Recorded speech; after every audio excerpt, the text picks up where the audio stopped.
மக்களை பிளவுபடுத்துகிற கிறிஸ்தவத்தை ஒழிப்போம். பேசு பார்ப்போம் உதயநிதி. சனாதனத்தை ஒழிப்பேன் என கூறிய எதிர்க்கட்சித் தலைவர் உதயநிதிக்கு எதிராக இந்து முன்னணியினர் கண்டன ஆர்ப்பாட்டம் நடத்தியுள்ளனர். இங்க மதுரையில் உள்ள ஒரு முஸ்தபா பேசுறா, நாங்களும் பெரியார வச்சிருக்கிறோம்.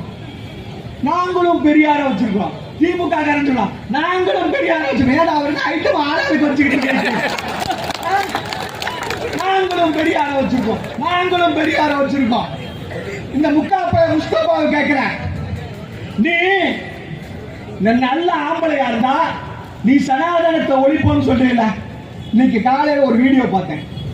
அந்த வீடியோல ஒரு முஸ்லிம் பொம்பளை கேட்குது, ஐயா திருவல்லிக்கேணி மசூதிக்குள்ள தமிழ் முஸ்லிம்களை உள்ளே விட மாட்டேங்க, உருது பேசுற முஸ்லிம்கள்லாம் அல்லாஹ்வுடைய தூதர் மாதிரி பேசுறான், எங்களெல்லாம் அடிச்சு வரட்டுலாம் சொல்றான். நான் முஸ்தபாவை கேட்கிறேன், நீ நல்ல ஆம்பளையா இருந்தா அதை பத்தி உன்னால பேச முடியுமா? நீ இஸ்லாத்தை ஒழிப்போம் பேச முடியுமா முஸ்தபாவால? சொல்லுங்க பாப்போம். கிறிஸ்தவத்தில் இன்னைக்கு எவ்வளவு பிரச்சனைகள் இருக்குது? கிறிஸ்தவத்தில் எத்தனை ஜாதி பிரச்சனைகள் இருக்குது? தலித்து கிறிஸ்தவர்களுக்கு உள்ள இடம் கொடுக்க மாட்டேங்கான். பட்டியலில் கிறிஸ்தவர்களுக்கு சுடுகாட்டில் கூட இடம் கிடையாது. அது கிறிஸ்தவத்தை பத்தி பேசுறதுக்கு கிறிஸ்தவத்தை ஒழிப்போம் எவ்வளவு பேசுகிற பாப்போம் தைரியம் இருந்தா. பெரிய சமூக சமத்துவத்தை மக்களை பிளவுபடுத்துகிற சனாதனத்தை ஒரு ஒழிக்க போறார் கிழிச்சாரு. மக்களை பிளவுபடுத்துகிற கிறிஸ்தவத்தை ஒழிப்போம் பேசு பார்ப்போம் உதயநிதி.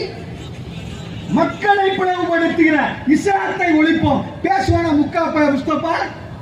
ஆனா இங்க வந்துட்டு சொல்றான் சனாதனத்தை ஒழிப்போம். நான் மரியாதைக்குரிய தமிழகத்தினுடைய முதலமைச்சர் ஜோசப் விஜய் அவர்களுக்கு சொல்கிறேன், இந்த முஸ்தபாவெல்லாம் முதல்லயே வாயை கட்டி வைக்கலன்னு சொன்னா முக ஸ்டாலினுக்கு என்ன நடந்ததோ அதே நிலைமைதான் ஜோசப் விஜய்க்கும் ஏற்படும் என்பதை வச்சுக்கோங்க. இன்னொருத்தன் சொல்றான். செய்திகளை உள்ளது உள்ளபடி தெரிந்து கொள்ள ரெஃப்ளெக்ட் நியூஸை சப்ஸ்கிரைப் பண்ணுங்க.